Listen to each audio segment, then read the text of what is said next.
Hello दोस्तों, नमस्कार। स्वागत है आप सभी का एक बार फिर से माई स्मार्ट यूपी बिहार के इस यूट्यूब चैनल में। दोस्तों, अगर आपने अभी तक इस चैनल को सब्सक्राइब नहीं किया तो सब्सक्राइब कर लें। यहाँ पर आपको बिहार के संविदा कर्मियों से जुड़ी हर एक छोटी बड़ी खबर लगातार मिलती रहती है।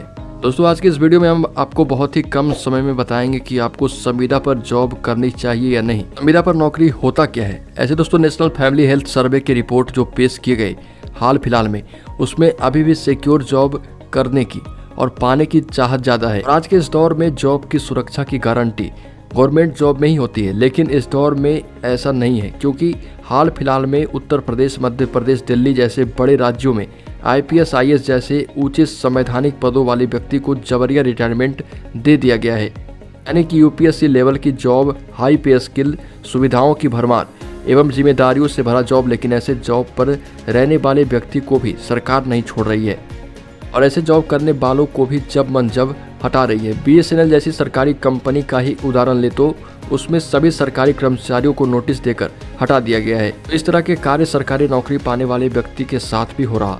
जहाँ तक बात है संविदा कर्मी की, तो संविदा पर तैनात कर्मी को पहले ये भरोसा होता था कि उन्हें सरकारी में समायोजित कर लिया जाएगा और उन्हें कुछ सालों के बाद उनकी जॉब को सुरक्षित कर दिया जाएगा। लेकिन सरकार अब बहुत चालाक हो चुकी है। सरकार ये कर रही है कि अपने प्रावधान चेंज कर रही है और इन सभी नियमों को हटा रही है और विभिन्न विभागों को प्राइवेट कर रही है।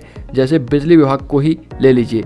जब सरकार बिजली विभाग को चलाती थी तब संविदा पर कार्यरत कर्मियों को थोड़ी राहत होती थी, उन्हें कुछ सालों के बाद सरकारी कर्मी बना दिया जाता था। लेकिन सरकार को भारी वित्तीय घाटा होने लगा और लोग चोरी से बिजली चलाते थे, पैसे नहीं देते थे। सरकार ने इसे प्राइवेट कर दिया। अब धीरे धीरे कड़ाई पड़ रही है और जिस तरह से प्राइवेट कंपनीज कड़ाई कर रही है, उसी तरह से अब पब्लिक को सुविधा भी देना पड़ रहा।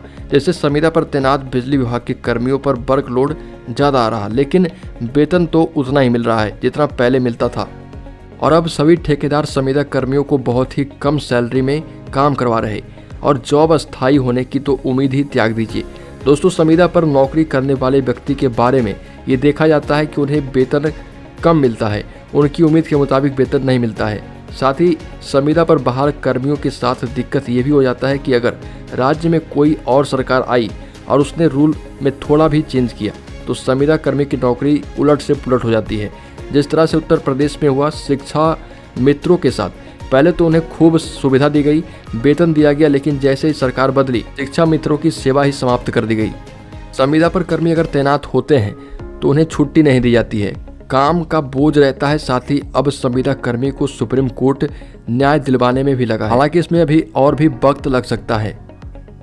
ऐसे दोस्तों, संविदा पर नौकरी करने में खतरा है, लेकिन कुछ अच्छाई भी है संविदा की नौकरी में। जैसे कि अगर सरकार का मन हुआ, चाहे वो जिस भी स्थिति की वजह से हो, वोट की वजह से हो या फिर राजनीतिक लाभ होने की वजह से, अगर सरकार संविदा से नियमित करती है तो ऐसे में संविदा कर्मी बड़े फायदे में चले जाते हैं।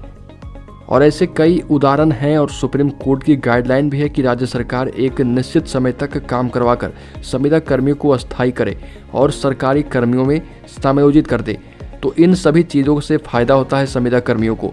एवं संविदा कर्मियों को एक फ़ायदा और होता है कि जो बीच बीच में भत्ता मिलता है और उसे बढ़ाया जाता है। जब जब चुनाव आते हैं तो संविदा कर्मी की संख्या को देखते हुए सरकार को मजबूरन कुछ लाभ संविदा कर्मियों को देना ही होता है। ऐसी स्थिति में संविदा कर्मियों को लाभ मिल ही जाता है।